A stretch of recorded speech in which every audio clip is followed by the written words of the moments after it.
London, a group of 26 academics have challenged the International Olympic Committee's framework on the inclusion of transgender athletes in sport, saying it does not protect fairness for women nor align with scientific or medical evidence.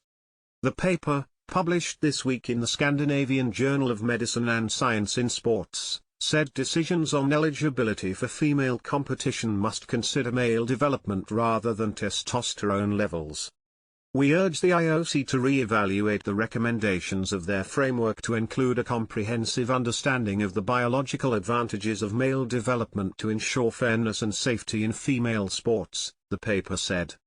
Sports face the uncomfortable reality that the inclusion of transgender women in female sports categories cannot be reconciled with fairness, and in some instances safety, for females in athletic sports.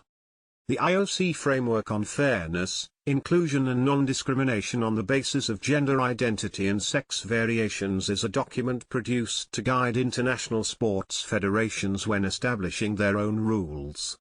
We point you towards the position statement, IOC Framework on Fairness, Inclusion and Non-Discrimination on the Basis of Gender Identity and Sex Variations published within the British Journal of Sports Medicine, an IOC spokesperson said.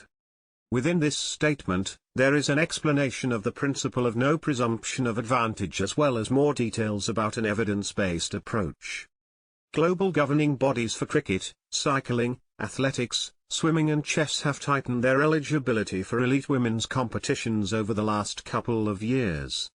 Other sports, at international and national level, allow transgender athletes to compete in women's sport if they can show reduced levels of testosterone.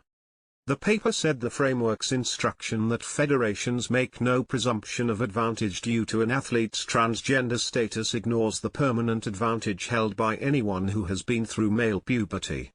Studies show that transgender women, with suppressed testosterone retain muscle mass, strength, and other physical advantages compared to females. Male performance advantage cannot be eliminated with testosterone suppression, it said. Failing to acknowledge male category-level advantage or arguing it is simply a presumption undermines the purpose of segregated sex categories in sports. American Leah Thomas is challenging the exclusion of transgender swimmers from women's events by taking World Aquatics to the Court of Arbitration for Sport, alleging that the rules introduced in 2022 amount to discrimination. The academics, who include sports scientists and biologists from around the world, also called for women to be recognized as key stakeholders in the decision-making process on inclusion in sport. The IOC framework mentions only consultations with athletes directly impacted.